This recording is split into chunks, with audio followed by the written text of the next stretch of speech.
Well, hello. So one of the most frequent questions I get is, how do I start sewing? Where do I begin? What kind of machine do I buy? How do I keep sane through it all? Well, I can help. Except for that last question. If you plan on hand sewing, then you're definitely out of luck. Just, you do your thing, but... So machines! Sergers, embroidery machines, heavy duty, there's a lot to choose from. Depends on what you're wanting to do. Are you quilting? Are you going to be using leathers or silks? What are you doing? Right now, what are you doing? Sergers are nice, but probably not what you're looking for to get started. If you're getting into sewing, you're going to need just a basic machine. Some embroidery machines are 2-in-1, so if you think you're going to end up doing a lot of embroidery, you might want to look at that. Otherwise, just stick to something simple. Singer even has a machine that's literally... and it comes in 3 different colors. One of the things to look at when picking a machine is the number of stitches that it comes with, decorative stitches. Do you think you're going to use all those? It's up to you to decide what you are looking for and what you need.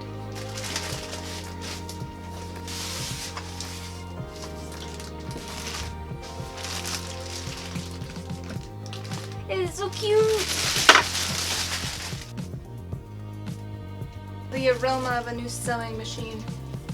Is that a thing? Can that be a thing? I like it. This is the foot controller, not to be mistaken with the presser foot. I realized while teaching how to use sewing machines, a lot of people will get the foot confused with their actual foot. So there were times I'd say, put the presser foot down, and what they heard was press your foot down.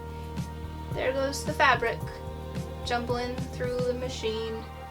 So the thread up top and up bottom, down bottom, they'll connect by magic. And like with most machines, there is a little accessory tray. Some of them slide out, some of them pop open. This one does both. Inside you'll find an assortment of goodies, M&Ms and Skittles. Nah, you just got extra needles, and this goes on the end of your thread. Clever little brush that hides a dagger. It's a seam ripper.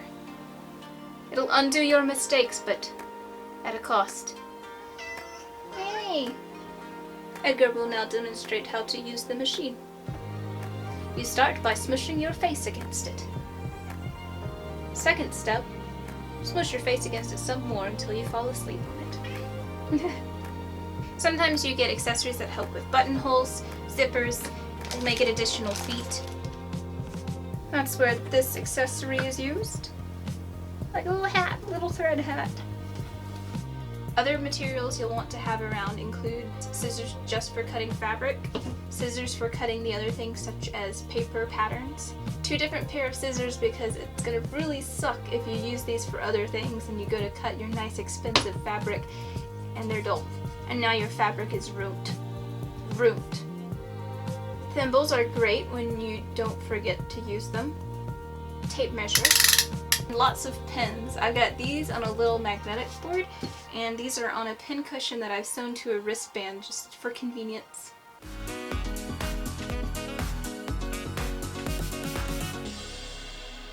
Onto fabric.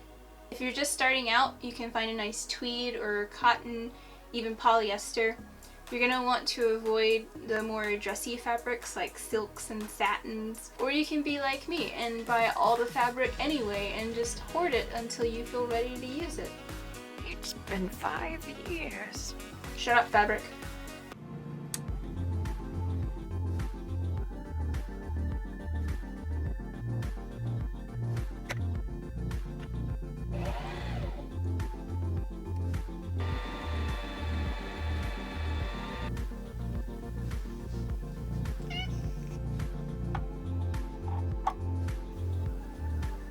Can you see that?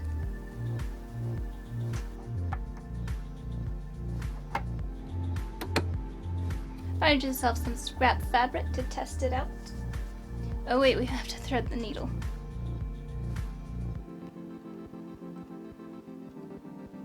Anytime you start sewing, make sure the presser foot is down. And back up. Sometimes you might need to adjust where the needle is. So that's the absolute basics of using a sewing machine. Next, I'll talk about making...